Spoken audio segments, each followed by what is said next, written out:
Rome in 1502. The Borgia name glittered with gold and terror, but its splendor had a price not measured in coins, but in a daughter's humiliation. At Lucrezia Borgia's wedding, the most intimate act of her life was turned into public theatre. Not love-proof, not privacy negotiation. Who profited from a young woman's body transformed into treaty parchment chronicles whisper scandal. Letters, rumors, and eyewitness accounts reveal the cost. Viewer discretion, the story is disturbing though not graphic. If you value the historical record, subscribe. When the ledger closes, humiliation still speaks. That night, her marriage to Alfonso d'Este of Ferrara was no private union. The Este family, proud and suspicious of the Borgias' ruthless reputation, demanded certainty. They had seen too many alliances broken, too many husbands discarded when no longer useful. And so, the grotesque requirement, the consummation must be witnessed. Lucrezia's marriage bed was transformed into a stage. Her body into a contract, her humiliation notarized by clerics and envoys. This was not romance. It was politics stripped bare. What should have been an intimate bond became a ledger line in the balance sheet of dynasties. In that chamber, candlelight flickered, not for love, but for law. And the act repeated not once but thrice, until no whisper of annulment could threaten the alliance. And yet even in this spectacle, Lucrezia was already learning. The young woman treated as parchment would soon master the pen. She endured the night, not only as a victim, but as a student of power, preparing to weaponize the very shame imposed upon her. This is where our story begins, with a wedding night that was not a union but a performance, and a woman who would take humiliation and forge it into leverage. Italy, in the early 16th century, was not a unified kingdom, but a chessboard of fiercely independent city-states, each one glittering with wealth, yet bristling with suspicion. Venice guarded its trade routes with fleets of galleys. Milan, fertile and armed, swung between French influence and local dukes. Naples, rich in grain and people, lay coveted by both Spain and France. Florence, still glowing from the Medici's patronage of artists and philosophers, trembled between republican ideals and dynastic control.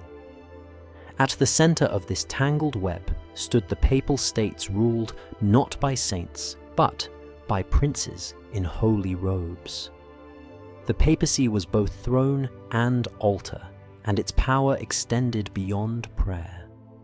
To hold the keys of St. Peter meant controlling vast lands, commanding armies, and negotiating as an equal with kings. Popes crowned emperors, levied taxes, and blessed or condemned entire kingdoms. In this world, holiness was a mask. Beneath it seethed ambition, alliances, and betrayals. Few families embodied this paradox more vividly than the Borgias. The Borgias were Spaniards, by origin outsiders to the entrenched Italian elite. Their rise to power was meteoric and scandalous. Rodrigo Borgia, elected Pope Alexander VI in 1492, was infamous even in his own time. For his open acknowledgement of illegitimate children, his wealth built on simony, and his unapologetic use of violence. To his enemies, he was a poisoner, a corrupter of the church. To his supporters, he was simply playing the same game the Italians had perfected for centuries, only more ruthlessly. His children were not hidden in shame, but wielded as weapons of policy. Cesare the warrior, Juan the ill-fated favorite, and Lucrezia, the daughter whose marriages were bargaining chips. In such a landscape, a woman's body became coin in the mint of politics. Dynastic alliances were not secured by treaties alone, but by marriages that tied families together in blood. A daughter was a dowry, an oath a hostage. The nobler the family, the less likely her consent mattered. Love was not part of the vocabulary of power. A bride's silence was as valuable as her lineage. This was the climate into which Lucrezia Borgia came of age. She was not merely her father's daughter, she was his most flexible diplomatic instrument. Where soldiers failed and treaties crumbled, a marriage could secure an alliance. And unlike parchment, a marriage could bear children hostages of blood that ensured loyalty. The Italy of Lucrezia's youth was a viper's nest, and the Borgias slithered with unmatched skill. Cesare carved out territory with steel and terror, enforcing his father's will across Romagna. Ambassadors wrote home of cities, burning of noblemen, strangled at banquets of alliances sealed with both rings and daggers. In this, Lucrezia's role was indispensable. She was married off, annulled, and remarried again, her body serving as the stage upon which the Borgias performed their diplomacy. But the Borgias were not alone in such practices. The Este family of Ferrara, the Sforzas of Milan, the Gonzagas of Mantua all trafficked their daughters in the same way. Yet the Borgias carried a particular stench of notoriety, partly because they were foreign, partly because their rise was so rapid, and partly because their enemies were masters of propaganda. When whispers of incest, poison, or debauchery clung to Lucrezia, it was not because her life was uniquely scandalous, but because her family's enemies needed her to embody corruption. A poisoned woman was the perfect metaphor for a poisoned papacy. Renaissance Italy lived in a constant state of spectacle. Power was not only wielded, it was performed. Triumphs, coronations, executions, marriages, all became theatre staged for maximum effect. The Vatican, with its frescoed halls and golden banquets, was both court and stage. And in that theatre, women like Lucrezia had little choice but to play the roles assigned them. This is why her wedding in 1502 was not just a union, but a performance crafted for politics. The Este family of Ferrara was ancient, cautious, and proud. They saw in the Borgias both opportunity and danger. They could not refuse the alliance, but neither could they trust it. And so, in demanding public proof of the marriage's consummation, they exposed what was always true, but rarely spoken aloud, that in Renaissance Italy, a bride was not a person, but a contract, a guarantee of fidelity in flesh and blood. The Renaissance has often been remembered as an age of genius, of Michelangelo painting the Sistine ceiling of Leonardo, sketching flying machines of humanist scholars rediscovering Plato. But beneath the brilliance lay a reality. More brutal women of power were not celebrated as individuals, but consumed as instruments of policy. Lucrezia's world was one where beauty was dangerous, silence was demanded, and obedience was survival. Yet, in that very brutality lay the seeds of resilience. Surrounded by daggers disguised as smiles, Lucrezia learned quickly the art of performance. If her family treated her as a pawn, she would learn to move like a queen. The Italy of 1502 was no place for innocence. It was a board of shifting alliances where one misstep meant exile or death. To survive, Lucrezia would have to turn humiliation into strategy, her silence into spectacle, and her reputation so often stained into armor.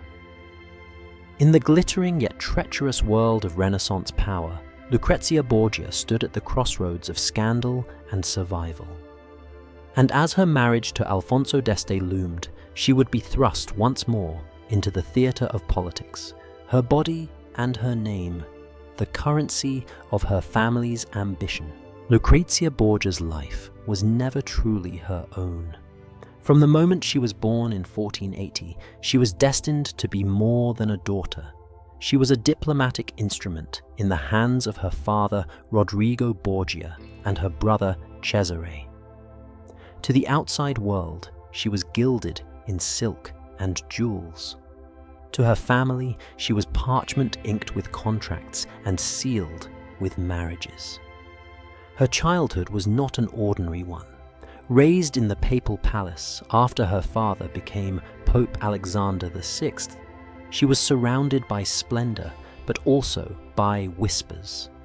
Ambassadors described her as beautiful, with golden hair and a serene demeanor, traits that made her both admired and envied.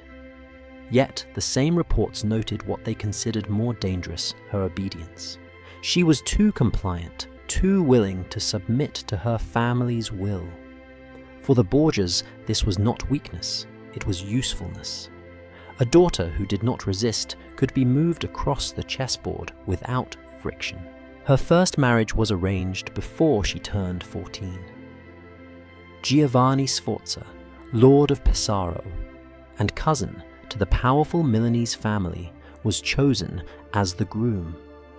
The union promised to anchor the Borgias to northern Italy, securing alliances, while Cesare expanded papal control by force.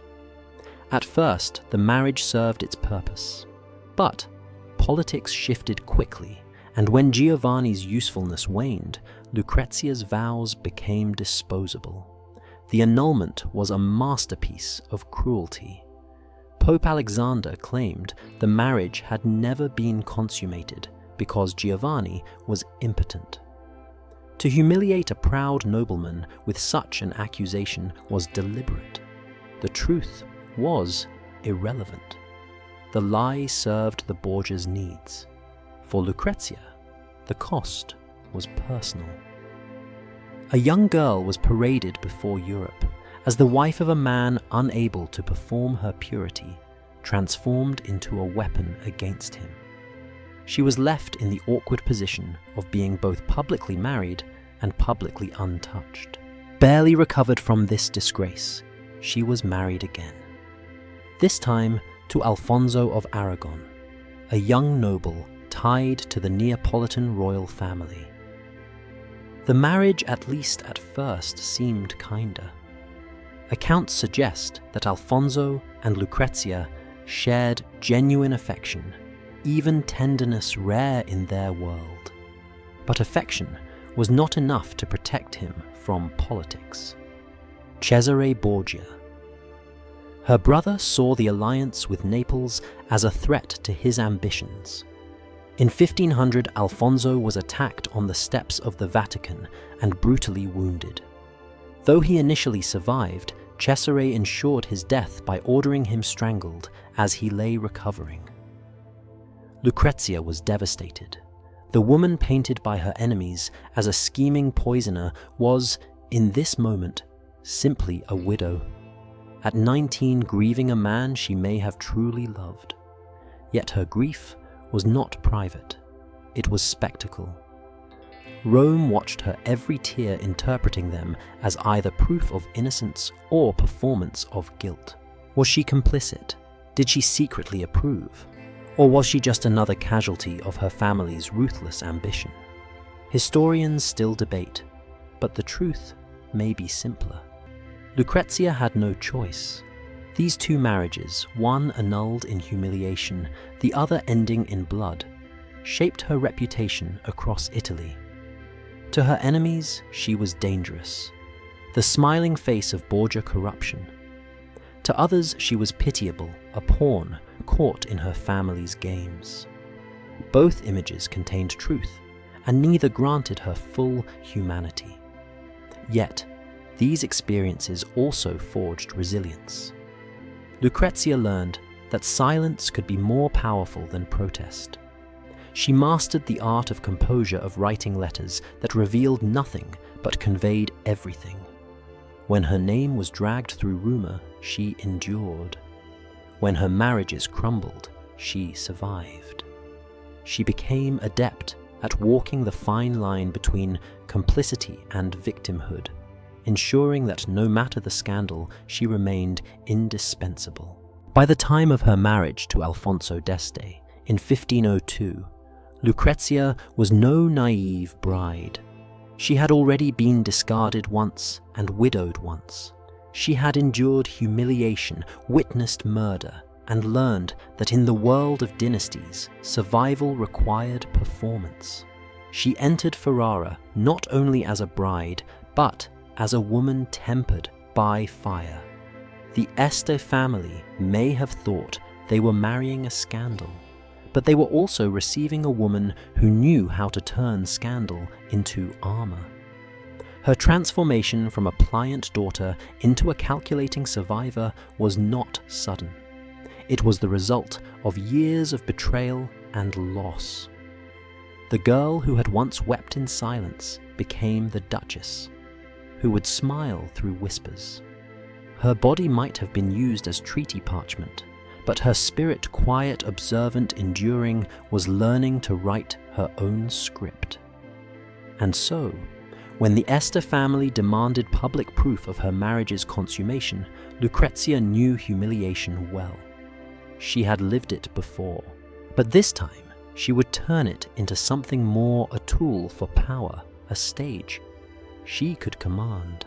Her past was not only scandal, it was training. The daughter of the Borgias had learned the hardest lesson of Renaissance politics survival was not about purity or reputation, but about endurance. The marriage between Lucrezia Borgia and Alfonso d'Este was not merely a union of two individuals. It was a negotiation between two dynasties, cemented in suspicion and necessity. To the Este family rulers of Ferrara, Lucrezia was less a bride and more a risk.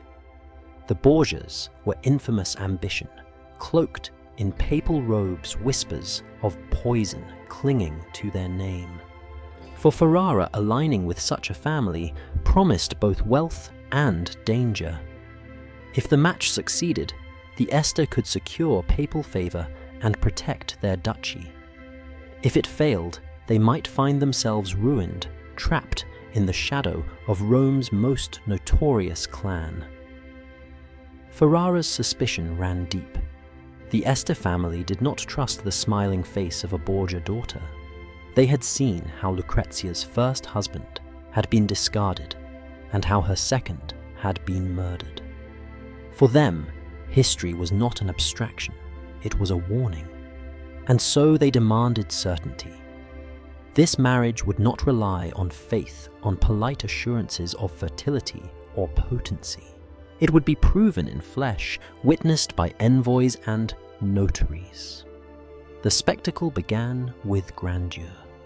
In Rome, 1502, the Vatican was alive with feasting. Tables groaned beneath roasted peacocks and candied fruits.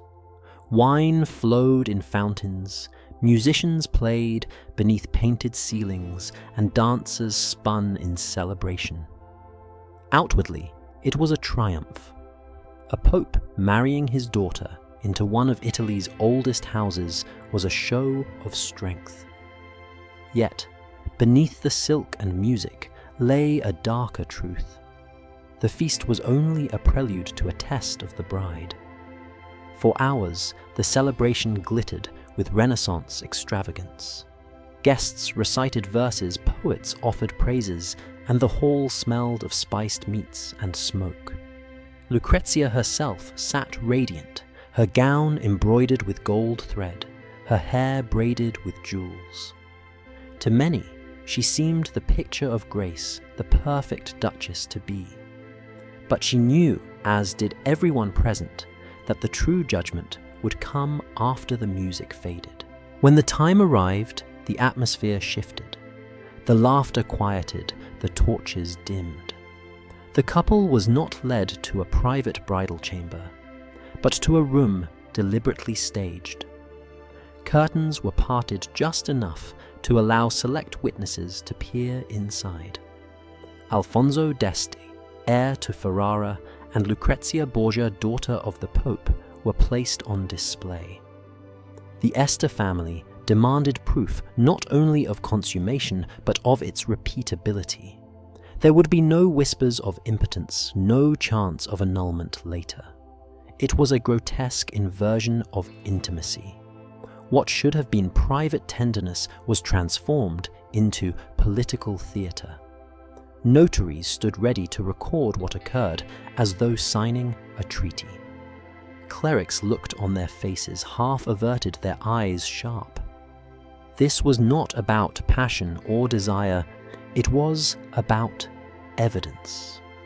A woman's body became the parchment, the act of consummation, the ink sealing alliance. The cruelty of the demand was deliberate. The Este wanted to humiliate as much as they wanted to confirm. For them, the Borgia daughter was guilty until proven fertile, tainted until proven useful. And so the ritual was not performed once, but 3 times. Each act repeated to silence doubt. Each repetition turning the bed into a courtroom, the sheets into a stage. Imagine the weight of that moment for Lucrezia. She was only 22, already twice married, and twice discarded, her reputation shredded by rumors. Now she stood exposed, in the most literal sense, her body inspected, as proof of contract. For many, it would have broken the spirit. For Lucrezia, it was another lesson in the theatre of survival. Ferrara had its proof, and Rome had its alliance. The envoys returned home, satisfied, the notaries carried their records, and the Este family accepted their new duchess. Yet, the memory of that night rippled through Italy like wildfire. The spectacle became a whisper passed in courts from Venice to Florence. Everyone knew what had been required of the Borgia daughter. Everyone repeated the grotesque detail, the bride forced to perform her duty before witnesses. But if Ferrara thought the humiliation would diminish her, they underestimated her resilience. Lucrezia did not collapse under the weight of this scrutiny. Instead, she began to transform it. By enduring what no woman should have endured, she created an unassailable truth. Her marriage was legitimate, her fertility undeniable, her place in Ferrara secured. The very act designed to strip her of dignity became the foundation of her authority. Still, the cost was profound. Intimacy turned into transaction. Privacy stripped away womanhood, reduced to performance. This was the paradox of Renaissance power splendor, masking cruelty alliances, sealed not with signatures, but with flesh. Lucrezia's wedding night was not about romance. It was about politics carved into her body. And yet, beneath the humiliation, a new identity was forming. No longer just the Pope's daughter or the scandalous widow Lucrezia began her transformation into something greater, the Duchess of Ferrara. Her body had been displayed, but her spirit would remain hidden, calculating, waiting for the moment to take control of the stage. What unfolded on Lucrezia Borgia's wedding night was more than a test of fertility. It was theatre deliberately staged, cruelly orchestrated, and carefully observed. The Este envoys, the clerics, the notaries. They were not simply witnesses, they were an audience. The act itself, repeated 3 times, was transformed into ritual. Its intimacy destroyed, and its meaning rewritten. What should have belonged to 2 people became a performance for the benefit of states. The scene was clinical in its absurdity. Curtains, half-drawn torches casting wavering shadows, the couple's movements scrutinized in silence. Faces turned away just enough to maintain a veneer of decency, but eyes remained fixed, noting every detail. For the Este family, the humiliation was not an unfortunate byproduct. It was the point. By reducing Lucrezia to spectacle, they reminded the Borgias that Ferrara would not be fooled by pageantry or promises. The body of the bride was the contract, her private surrender, the ink sealing alliance. The symbolism ran deeper. In Renaissance Italy, power was rarely abstract. It was embodied. When armies marched, they did so beneath banners proclaiming dynastic lineage. When alliances were struck, they were sealed with marriages. And when trust was absent, as it was between Borgia and Este, the alliance demanded proof carved into flesh. Lucrezia's body was made to bear the weight of two families' suspicion, the guarantee of peace, written not on parchment, but in her endurance. Contemporary observers were fascinated. The event became the kind of whisper that traveled faster than soldiers. Courtiers across Italy repeated the story not with pity, but with morbid curiosity.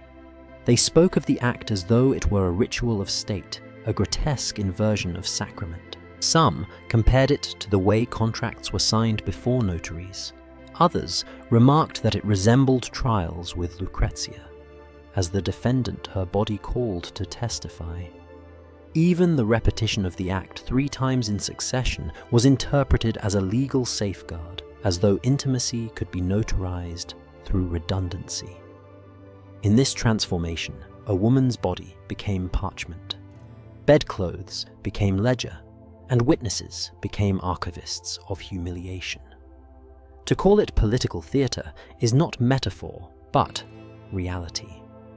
The spectacle stripped the act of its humanity and recast it as performance designed to produce certainty, to erase doubt, and to establish legitimacy through exposure. But for Lucrezia, the stakes were more than symbolic. Her silence was required, her composure demanded. To show resistance would invite accusations of weakness. To display shame would reinforce suspicion. She had to endure to transform humiliation into survival.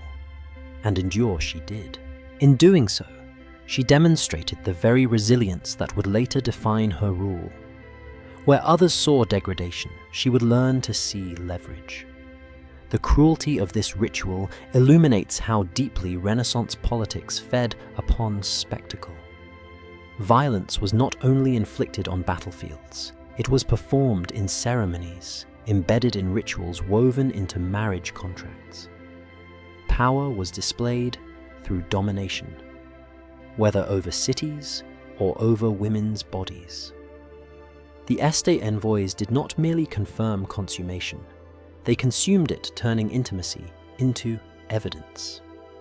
And yet, paradoxically, the act that was meant to reduce Lucrezia also secured her position. Once witnessed, once repeated, no one could deny the legitimacy of her union with Alfonso. No annulment could be argued, no rumors of impotence could undo the public record. The very eyes that humiliated her also guaranteed her authority. The theatre of humiliation intended to weaken her, instead armed her with unassailable proof. Still, the personal cost was immense. Imagine knowing that the most intimate moment of your life would forever be remembered not as tenderness, but as performance recalled in whispers written into chronicles repeated by strangers. Lucrezia carried that memory into Ferrara, a burden as heavy as any crown. Her body had been reduced to a treaty, her privacy erased for politics. Yet, remarkably, she emerged from that night not diminished, but sharpened. The marriage bed turned stage taught her a lesson she would never forget. Survival was not about innocence or dignity, but about endurance and transformation. What humiliated her in public could be repurposed in private. The same whispers that mocked her could be redirected, reshaped, turned into instruments of power. She would never escape the memory of that night, but she would ensure it became part of her myth, a foundation for the authority she would claim as duchess. Thus, the grotesque performance of 1502 was not merely a ritual of consummation. It was a rehearsal for Lucrezia's life in Ferrara, a world where every gesture would be observed, every action interpreted, every silence scrutinized. She had learned, in the harshest way possible, that her survival depended on mastering the art of political theatre. And from that night forward, she would not be merely an actress. She would become the director. After the grotesque theatre of her wedding night, most women would have collapsed under the weight of humiliation. But Lucrezia Borgia was not most women. What others saw as her disgrace, she learned to recast as her weapon. If the Este envoys thought they had broken her, they were wrong. The young duchess who entered Ferrara carried scars, yes, but also a sharpened sense of how to survive in a world where survival meant transforming weakness into strength. Her first strategy was composure. In Ferrara's glittering court whispers followed her like shadows the Borgia poisoner, the Pope's pawn, the widow whose husbands were annulled or murdered. She could not silence these rumors, but she could outshine them. She learned to wield grace as armor. Each smile, each word, carefully chosen, became a counter to scandal. Her poise unsettled her enemies because it denied them what they expected. Collapse shame, a broken woman. Instead, Lucrezia walked the marble halls as though humiliation had never touched her, her silence more cutting than defense. Her second strategy was charm. If men would not forget her reputation, she would ensure they were disarmed by her presence. Contemporary accounts praise her elegance, her ability to win hearts with conversation as much as with beauty. She hosted salons where poets debated philosophy, and musicians filled the chambers with sound. She was no longer just a bride displayed on a stage. She became the hostess of her own stage, directing the dialogue, curating the culture. In these salons, her voice mattered, and slowly the court began to see her not as scandal, but as sophistication. This transformation was deliberate. Patronage of the arts was more than taste. It was strategy. By surrounding herself with humanists, scholars, and painters, she reshaped her image. A duchess who commissioned works of piety and beauty could not be reduced to whispers of poison. A woman who supported convents and charitable causes could not easily be dismissed as corrupt. Through patronage, Lucrezia laundered her reputation, turning scandal into refinement, suspicion into admiration. Yet, beneath this cultivated image, she remained acutely aware of danger. Her survival depended on maintaining favor not only with her husband Alfonso, but also with the Este family and their subjects.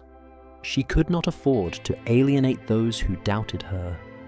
Instead, she performed the role expected of her with such perfection that it became undeniable.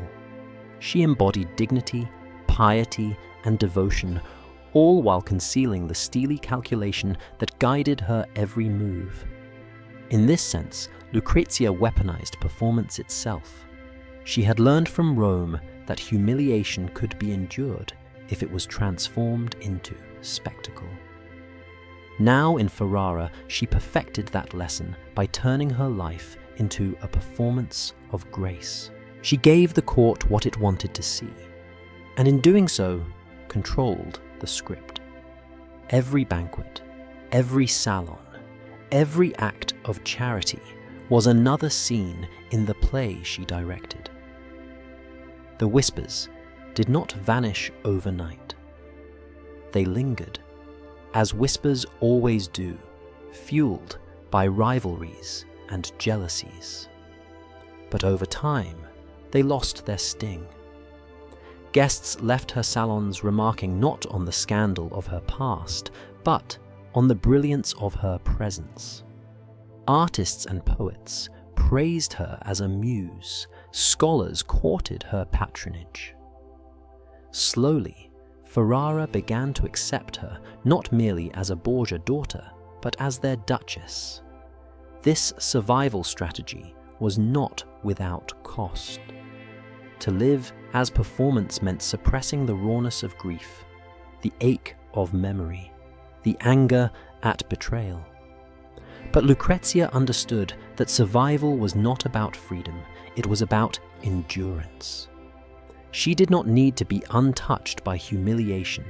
She needed to transform it into power. And in that transformation, she carved out a place for herself, not as pawn, but as player. The girl who had once been moved across the board by her father and brother was now learning how to move others.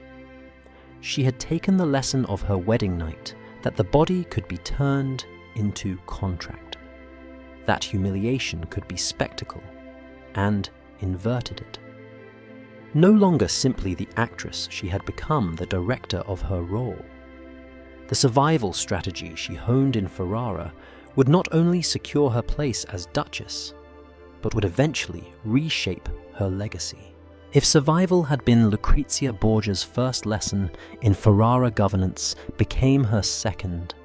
In the years that followed her marriage, she moved beyond the role of ornamental duchess into that of a true ruler.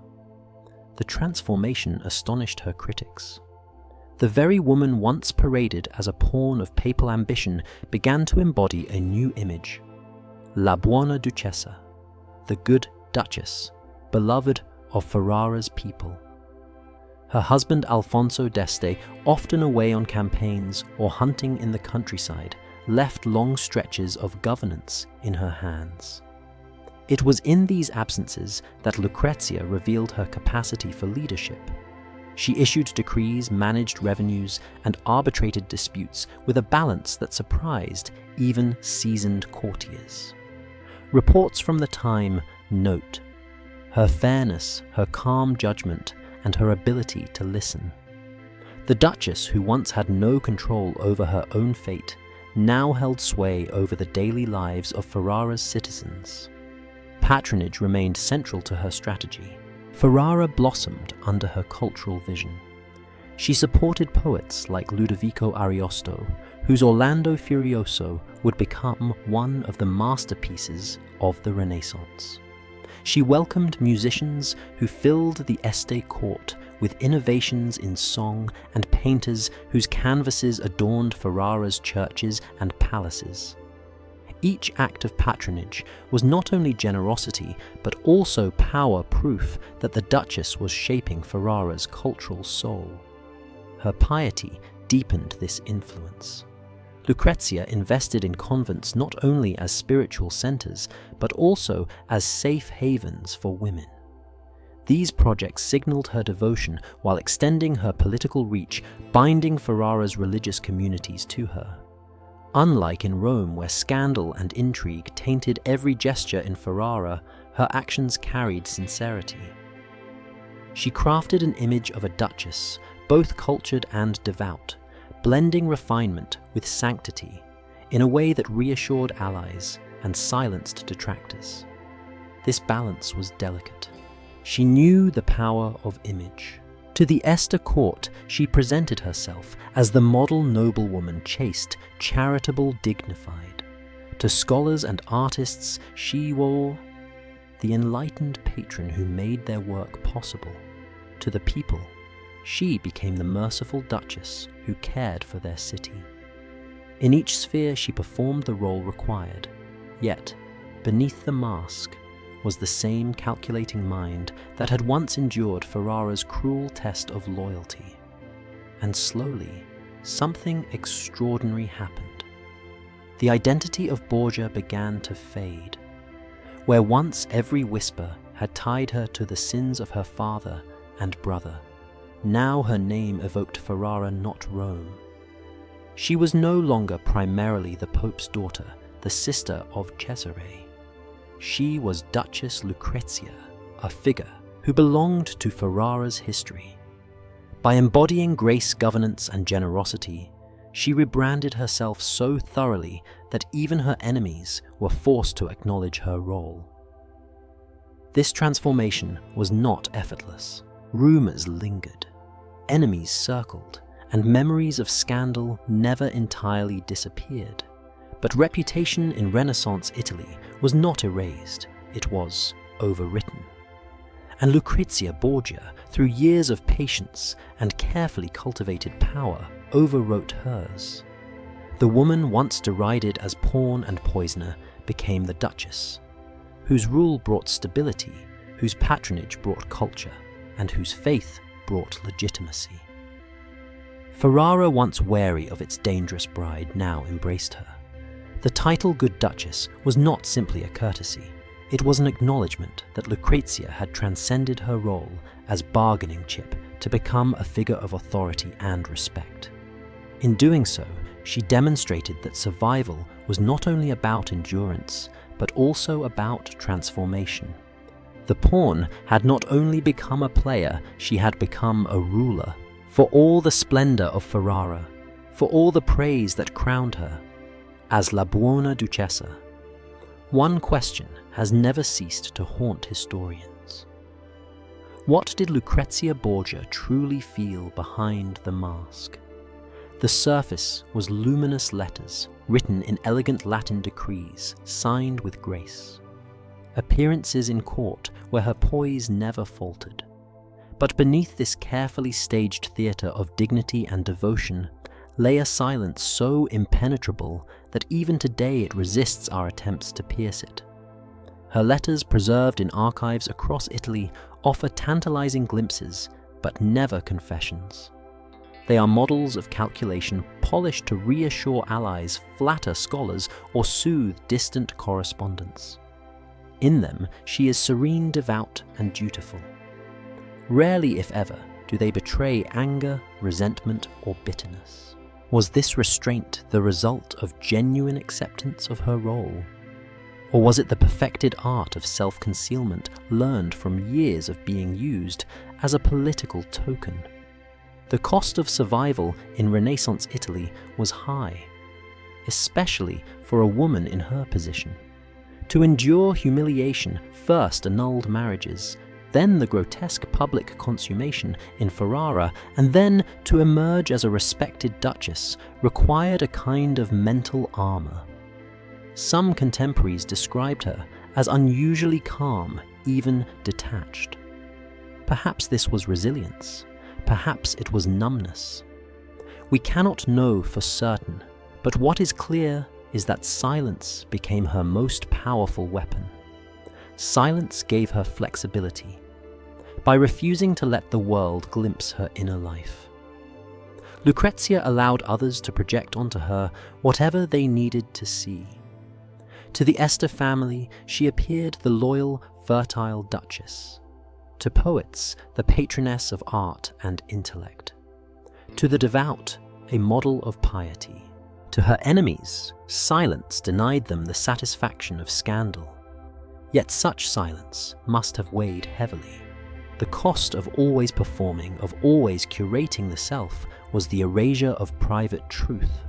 Some evidence suggests that Lucrezia's mask was not without cracks. Accounts describe her periods of retreat into convents where she sought solace in prayer. These retreats may have been more than piety. They may have been escapes, moments to step away from the exhausting performance of Duchess and rediscover fragments of self. In Ferrara's convents, she supported nuns-funded chapels and surrounded herself with spiritual guidance. But were these signs of genuine devotion or attempts to control the narrative of her legacy as one of sanctity rather than scandal? Again, history gives us no certain answer. What we do know is that Lucrezia's personal losses were profound. The death of her husband, Alfonso of Aragon, the violent politics of her brother Cesare, and the repeated use of her marriages as bargaining chips must have left scars. The death of her children including some in infancy, compounded this grief. And yet even in mourning her letters remained measured. The image of the grieving mother or widow was always framed in dignity. She never allowed grief to disrupt the larger performance. This control, admirable to her contemporaries, is unsettling to us. It suggests a life in which the private was continually sacrificed for the public role. Did she resent this? Did she secretly rage against the system that reduced her to pawn and spectacle? Or did she accept the game and find satisfaction in mastering it, bending its rules to carve out authority? In Ferrara, historians remain divided. Some emphasize her victimhood, arguing that she was trapped by the ambitions of her father and brother. Others highlight her adaptability, suggesting she actively shaped her destiny, manipulating perception to her advantage. Perhaps the truth lies in the paradox. She was both victim and strategist, surviving by turning victimhood itself into a strategy. What makes Lucrezia's story so compelling is precisely this ambiguity. Her silence, whether deliberate or imposed, has left a void into which centuries of imagination have rushed. Playwrights, novelists, and historians have filled the gap with portraits ranging from femme fatale to saintly duchess. Yet, the woman herself, hidden behind her mask of poise, remains elusive. She refused to leave us the kind of intimate confession that might settle the question. Instead, she left performances, courtly letters, patronage of art, public piety, that preserved her image, but concealed her truth. And perhaps that was her final act of mastery. By denying us access to her inner self, she ensured that she would never again be reduced to a pawn in someone else's story. She became a riddle, a duchess whose life was defined by humiliation and survival, yet whose legacy cannot be easily categorized. Her silence, frustrating to historians, was her most enduring form of power. Behind the mask was a woman who had learned the ultimate lesson of Renaissance politics. Survival was not about truth, but about performance. And in the performance, she found a way not only to endure, but also to shape her own narrative. To understand Lucrezia Borgia, one cannot isolate her from the family that defined her fate.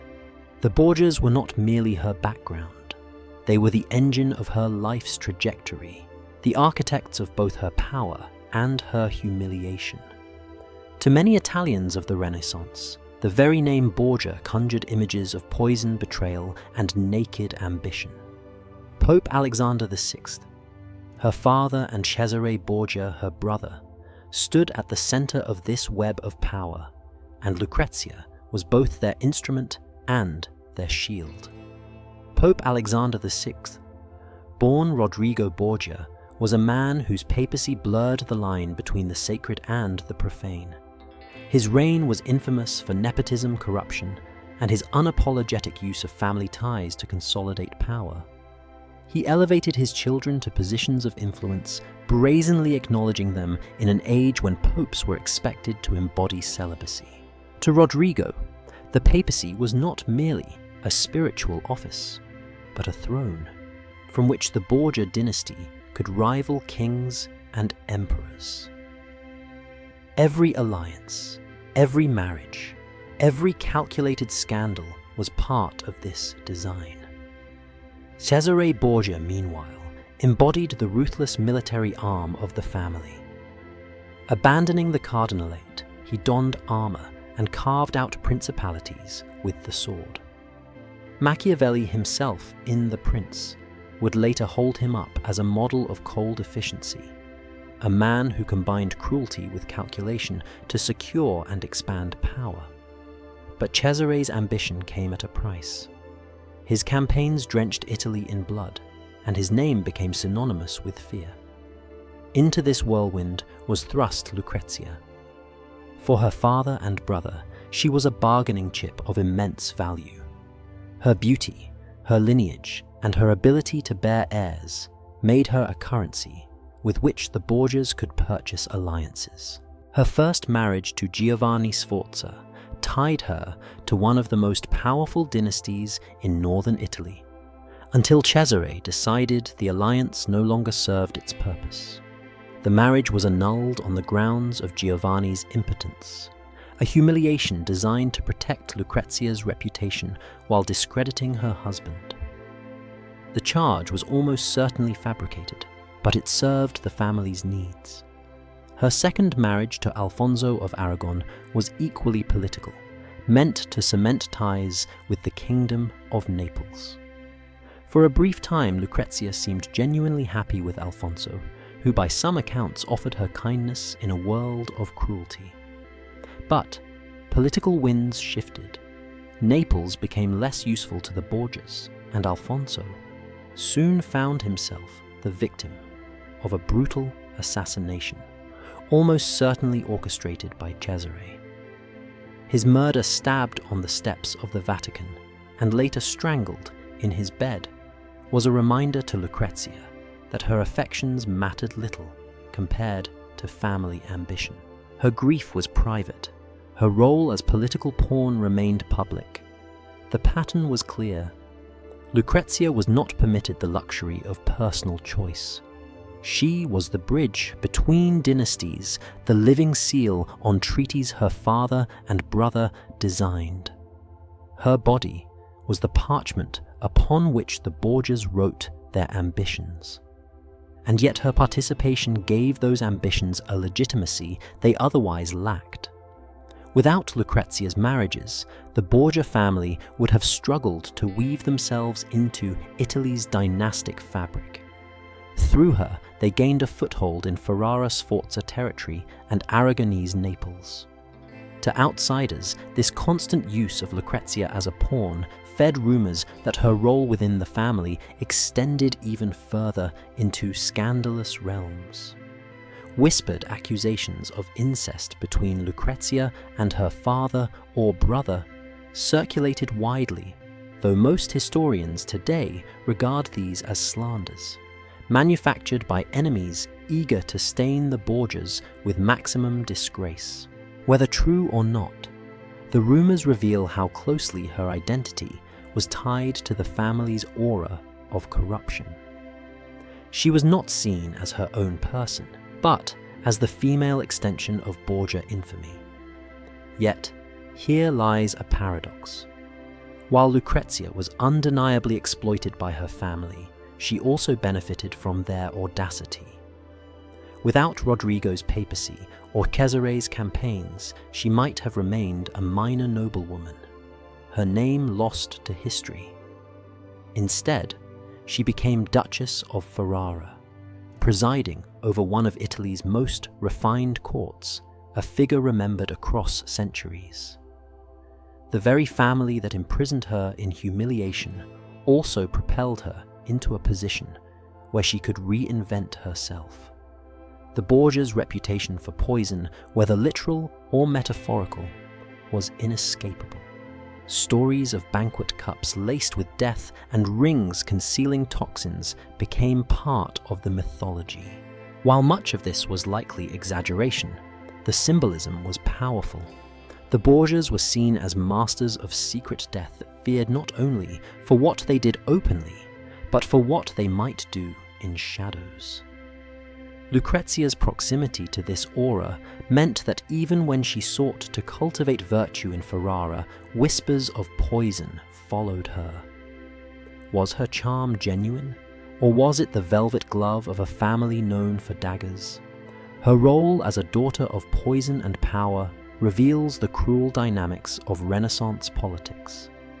She did not choose the family into which she was born, but she learned to live with the consequences. She survived the annulment of her first marriage, the murder of her second husband, and the grotesque spectacle of her third. Through it all, she remained tethered to Alexander and Cesare. her reputation inseparable from theirs. In this sense, Lucrezia's story is inseparable from the broader Borgia legacy. Her life cannot be understood apart from the dynasty that shaped her destiny. She was both victim of their ambition and testament to their success. For all their poison and power, the Borgias needed her. And in surviving them, Lucrezia left behind a legacy more enduring than theirs. No account of Lucrezia Borgia can escape the net of scandal that has trailed her name for centuries. More than perhaps any other Renaissance woman, her reputation was woven not from what she did, but from what others whispered she had done. To understand how a young duchess became a symbol of corruption, one must examine the machinery of rumour in Renaissance Italy, where political enemies sharpened gossip into daggers as deadly as any blade. The most persistent of these scandals was the accusation of incest. Enemies of the Borgias alleged that Pope Alexander VI shared not only a throne with his daughter, but his bed.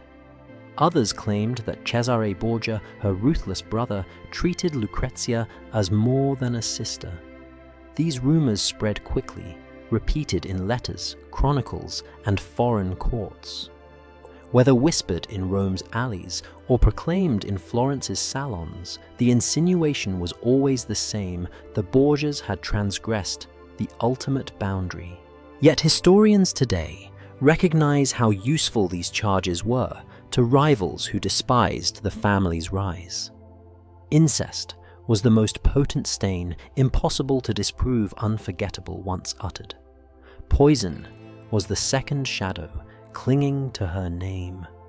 Tales abounded of Lucrezia carrying a hollow ring within which she concealed venom to tip into the cups of her enemies. The image was irresistible. A woman whose beauty masked lethal danger, whose smile was as treacherous as her lineage. But surviving records reveal little evidence of her actually using poison. The myth likely took hold because it fit the narrative of a family already branded as masters of deceit. A Borgia woman, after all, could not simply be innocent. She had to embody the dynasty's darkest talents. These whispers served political purposes. Rival dynasties, jealous clerics, and offended nobles all had reason to discredit the Borgias. In a world where reputation was currency, destroying a family's honor was as effective as defeating them on the battlefield. Lucrezia, by virtue of her youth, beauty, and visibility, became the perfect vessel for scandal. Her marriages were public, her body politicized, and her life constantly displayed before rivals eager to pounce. If her father was accused of greed and her brother of violence, then she inevitably was painted as corruption incarnate. Yet, the irony is sharp.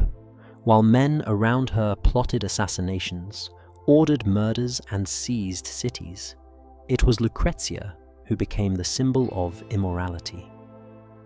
Her supposed sins were not deeds, but whispers.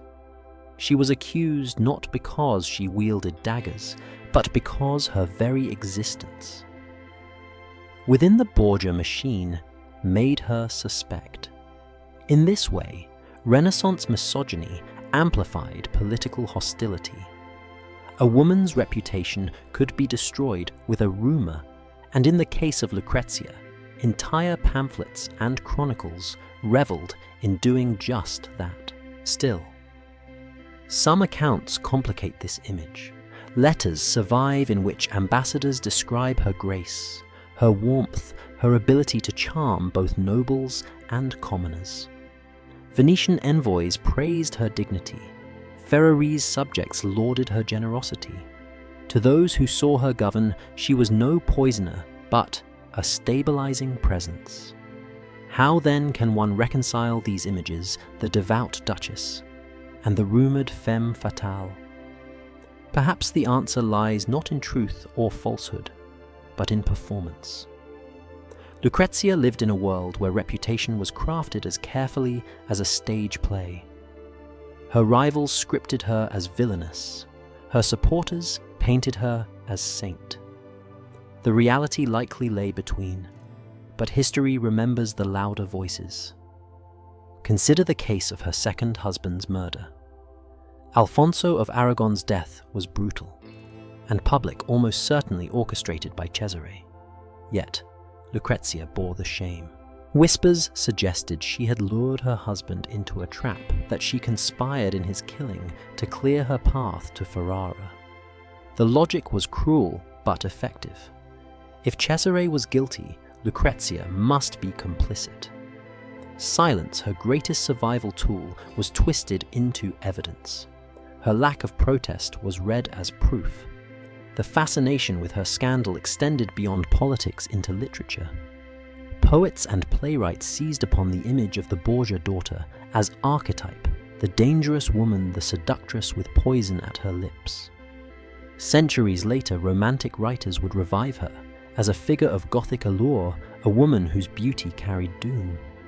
The myth became stronger than the woman herself until her actual governance in Ferrara was nearly forgotten, beneath the weight of imagined sins.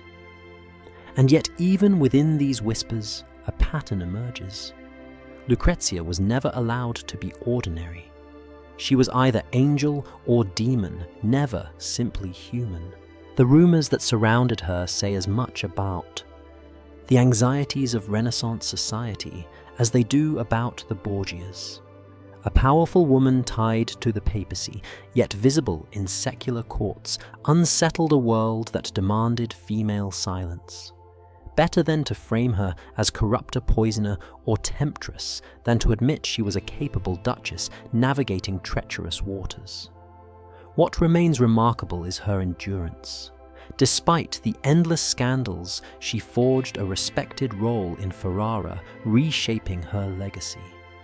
The whispers never ceased, but they lost their power in the face of her sustained performance of dignity.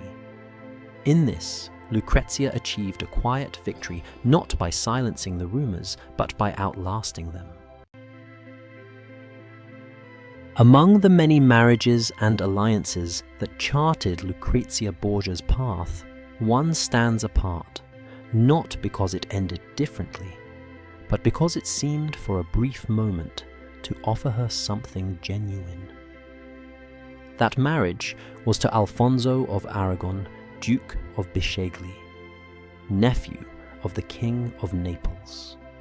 Unlike her first political pairing to Giovanni Sforza, annulled in disgrace, or her later union with Alfonso d'Este, which began with humiliation, the bond with this Alfonso carried whispers of real affection.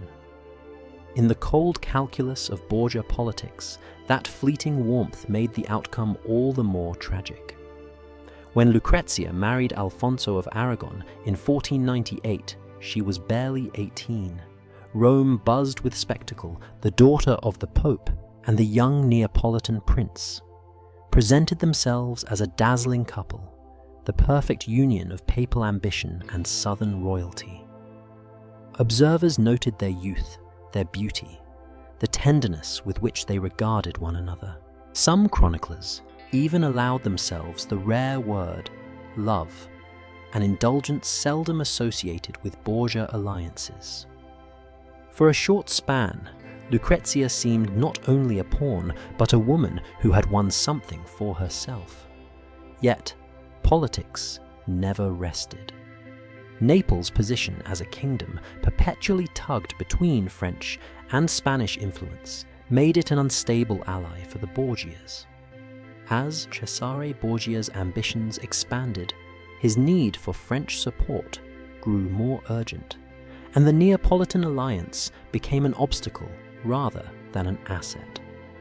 Alfonso's life, once secure as Lucrezia's consort, was now a liability. Behind the walls of the Vatican, calculations shifted. The young husband who had offered tenderness to the Pope's daughter was marked for elimination. The attack came swiftly. One night, As Alfonso left St. Peter's Basilica, assailants stabbed him in the courtyard. He survived the first attempt, carried bleeding into Lucrezia's arms. For weeks, she tended to him with desperate devotion, transforming her chambers into a sick room, surrounding her husband with care.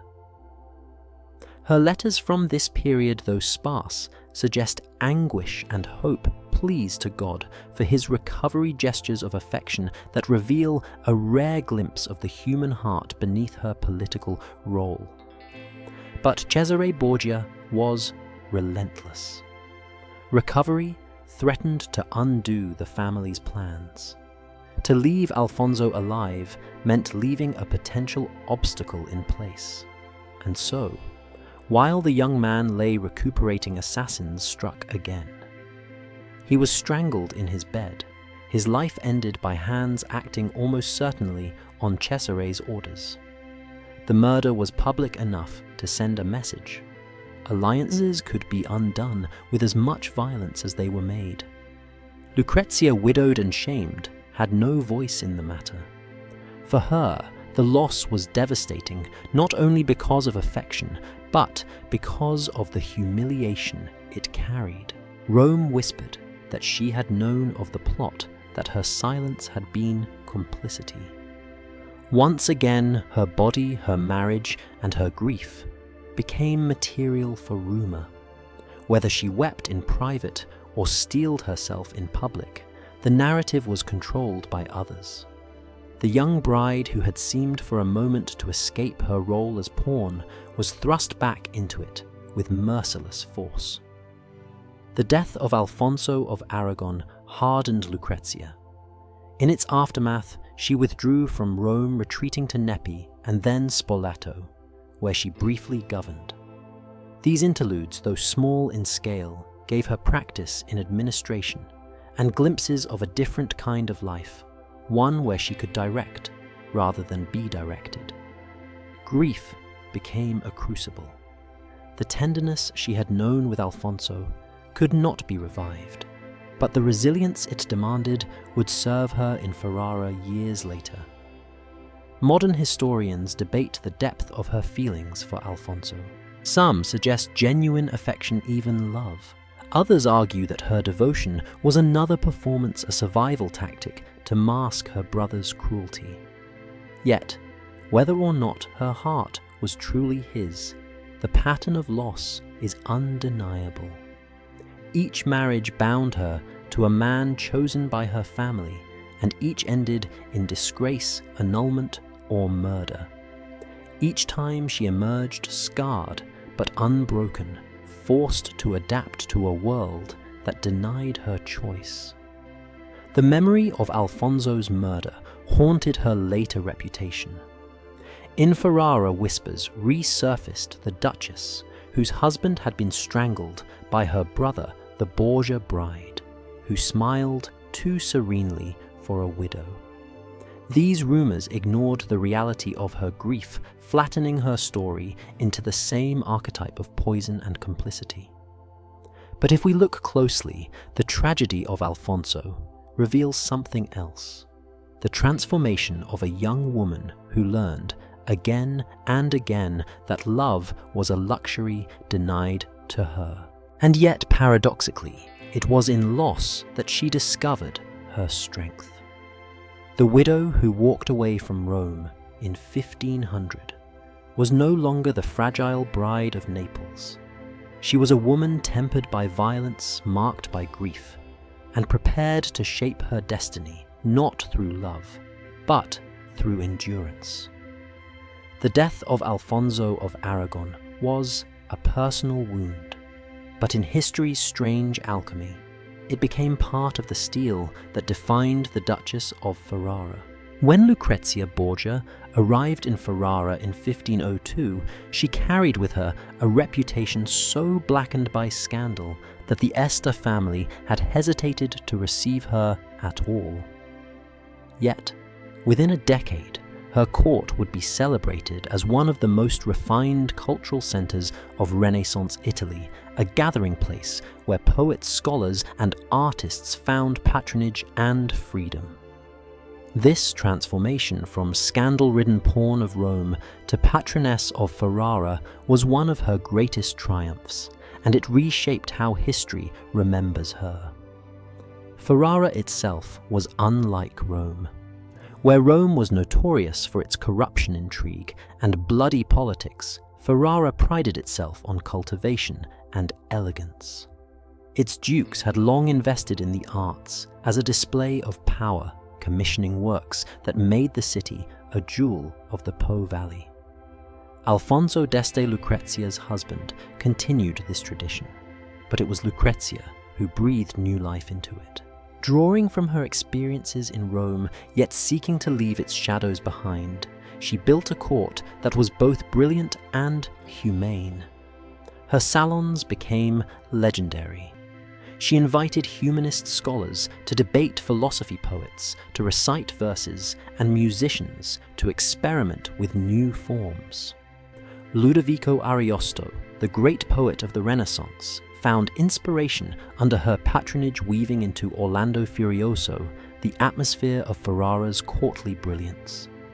Musicians developed early madrigals in her circles, creating harmonies that would spread across Europe. Painters such as Dosso Dossi and Titian contributed works that adorned her residences, infusing the court with color and grandeur. But Lucrezia's influence was not limited to culture for culture's sake. She understood the political value of spectacle. By hosting refined gatherings, she demonstrated that Ferrara was not merely an outpost, but a beacon of Renaissance brilliance. She turned her presence into a shield against whispers of her past, where enemies sought to brand her as poisoner and temptress. She offered instead the image of a duchess, devoted to learning beauty and civility. In doing so, she neutralized gossip by drowning it in admiration. Religion also formed part of her strategy. She endowed convents and hospitals, sponsoring institutions that cared for both spiritual and physical needs. Her patronage of convents served multiple purposes. It displayed her piety, provided refuge for noble women, and created networks of loyalty within the church. These acts allowed her to balance the grandeur of courtly culture with the humility of devotion, a duality that made her acceptable to a broad spectrum of observers. The daily life of her court reflected this balance. Amid feasts and dances, she cultivated a disciplined atmosphere of learning and performance. Visitors wrote of her grace and composure, describing how she could listen attentively to a scholar's lecture in the morning, and then preside over music in the evening, with equal authority. Unlike the chaotic spectacles of Rome, Ferrara's court under Lucrezia had structure, dignity, and charm. It became, in effect, an extension of her identity, a place where she could control the script of her life. And yet her transformation was not without effort. The Este family remained wary of her origins, and whispers of her Borgia blood lingered. Some courtiers never forgot the grotesque consummation ritual that had marked her entry into Ferrara. But over time, her consistent performance of grace and her unflagging support of Ferrara's well-being eroded resistance. The people began to see her not as Rome's dangerous daughter, but as their duchess, a woman whose presence enriched their city. The contrast with Rome is striking.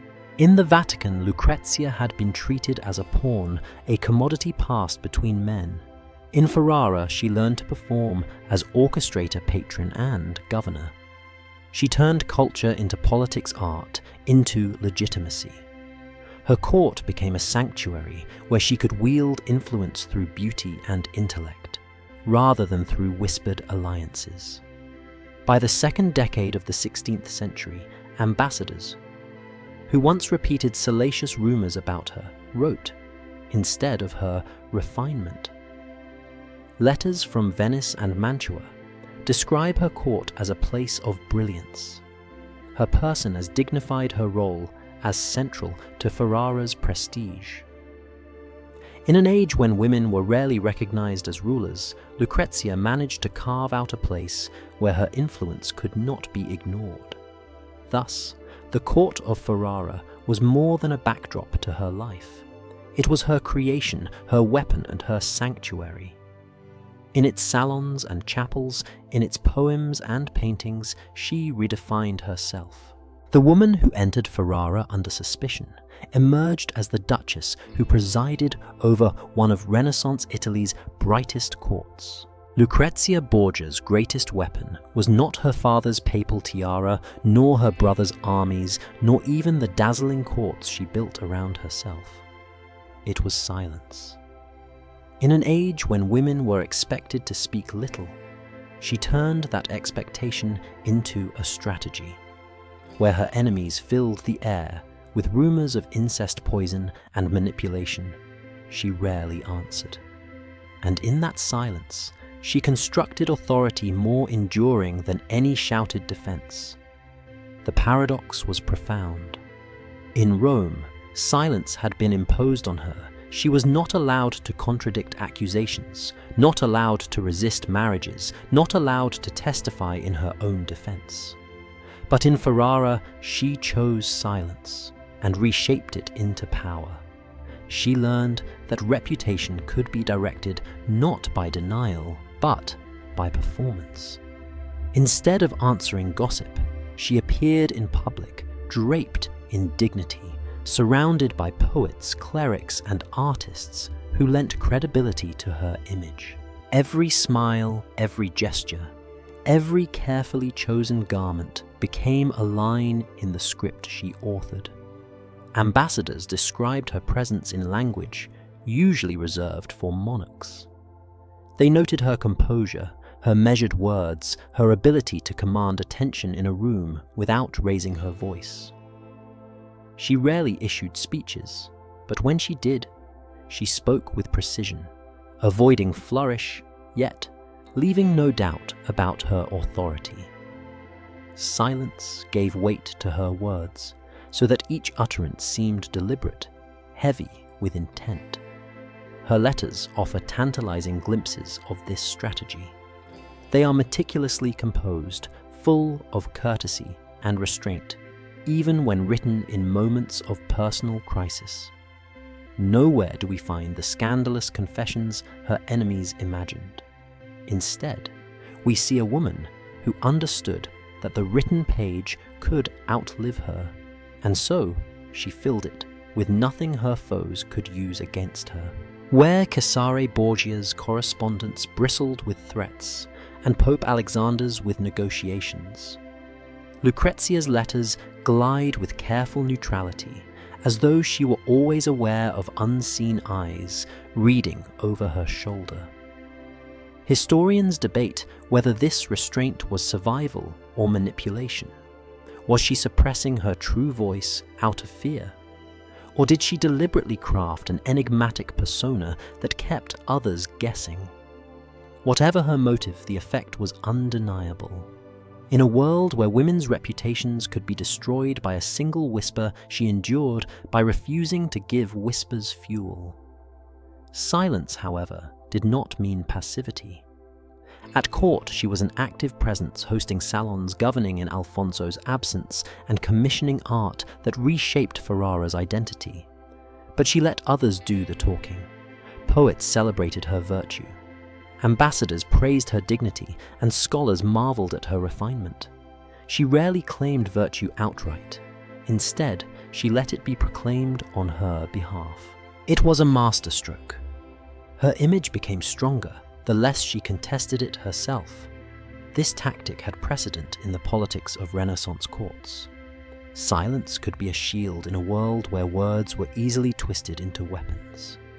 But Lucrezia elevated it beyond defense into performance. Her silence became theater.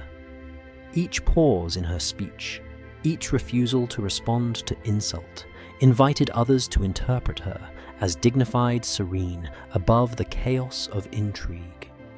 She understood perhaps better than her rivals that absence could speak louder than presence. Still, the cost of this strategy was real. behind the mask of silence may have lived unspoken pain, grief for her murdered husband, Alfonso of Aragon, humiliation from public spectacle, sorrow for lost children. We cannot hear those cries. History preserved only the performance, not the private voice. Some historians suggest she turned her suffering inward, mastering herself until she became untouchable. Others believe she found ways to whisper in code through gestures through the very patronage that decorated her court. Regardless, the paradox remains, by saying little, she said everything. Her authority grew from the contrast between her scandalous reputation and her serene presence. The woman painted by enemies as a poisoner appeared in Ferrara as a duchess who radiated calm wisdom and restraint. Silence became not submission, but sovereignty. In this way, Lucrezia Borgia inverted the weapon once used against her. The silence forced upon her in Rome, silence of obedience, silence of humiliation, was transformed into the silence of command. It was not the silence of absence, but of control, carefully curated, impossible to refute. And it left her enemies speaking into the void, their accusations fading, while her quiet dignity endured. Lucrezia Borgia's later years were marked by a paradox that history still wrestles with. She was remembered both as the infamous daughter of Alexander VI, wrapped in whispers of poison and incest, and as the serene Duchess of Ferrara, a woman whose piety, charity, and governance left a lasting imprint on her adopted city. Between those two portraits lies the complex legacy of one of the Renaissance's most misrepresented figures. As Duchess of Ferrara, Lucrezia embraced the roles expected of her wife, mother, and patron. She gave birth to numerous children, cementing the Este dynasty with heirs who would carry on its name. Yet, even in this role of fertility, she moved beyond mere biology. She became a mother to Ferrara itself, fostering its growth through patronage of art, architecture, and religion. She commissioned convents and supported religious orders, investing not only in the grandeur of palaces, but in spaces of devotion. To many citizens, she was remembered not as a scandalous figure, but as a devout matron, whose presence softened the harder edges of courtly politics. Her influence on culture was profound. Ferrara became a magnet for poets, painters, and humanists, many of whom credited the Duchess for their flourishing. The poet Ludovico Ariosto, author of Orlando Furioso, moved in her circles. Her court encouraged female literacy and intellectual exchange in ways rare for the time. While she did not publish philosophical tracts or fiery defenses, her actions spoke of a woman who believed culture could heal reputations, that patronage could be a form of redemption. Yet the shadow of her Borgia heritage never left her. Enemies continued to whisper of her supposed involvement in poisonings of her family's notorious incestuous rumors of sins that stuck to her name, no matter how much piety she displayed. To the Este family, those whispers were dangerous, but Lucrezia's steady dignity slowly eroded suspicion. Over decades, she transformed herself from Borgia daughter into the good Duchess, a title that echoed through Ferrara after her death. But even that praise carried ambiguity. Was she truly good or merely effective at managing appearances? Historians are divided. Some argue her reputation was laundered through careful performance art piety and silence, masking a calculating survivor. Others see genuine transformation, a woman who, after being used as a pawn, found in Ferrara the chance to shape her own destiny. What is undeniable is the contrast between myth and reality. The popular imagination still clings to the lurid tales of Lucrezia as seductress and poisoner. These were products of smear campaigns fueled by political rivals who sought to tarnish the Borgias by making her the embodiment of corruption. Yet documents from Ferrara letters and eyewitness accounts show a woman who governed capably, who was admired for her devotion, who built schools and hospitals, and who left behind not scandals, but institutions that endured. Her final years reveal the weight of this dual legacy. She increasingly withdrew into religious devotion, perhaps seeking peace from a lifetime of suspicion and rumor. She died in 1519 after complications from childbirth at the age of 39. Her death was mourned not with scandal, but with genuine grief in Ferrara, where she had become woven into the city's fabric. Monks prayed for her soul, and citizens remembered her not as the poisoned flower of Rome, but as their duchess who had governed with care. And yet history has been less kind. Popular memory shaped by hostile chroniclers and later sensationalist writers often prefers the myth Lucrezia as temptress, as accomplice to her brother's crimes, as emblem of Borgia decadence. The truth is more complex and perhaps more tragic. She was neither the angel of Ferrara nor the demon of Rome, but a woman who survived a world that treated her body as currency, her silence as duty, and her life as theatre. Her legacy forces us to confront a deeper question: who writes history and whose voices are silenced? The Lucrezia we imagine is as much invention as reality.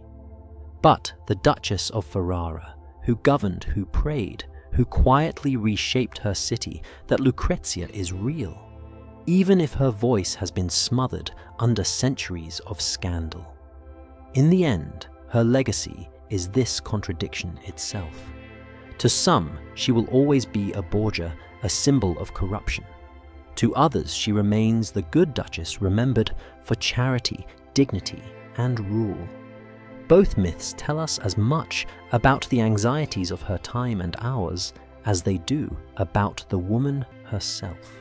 The story of Lucrezia Borgia closes not with a scandalous crime, nor with a triumphant coronation, but with questions that echo across centuries. Was she a victim of her father's ambition, her brother's ruthlessness, and her society's cruelty?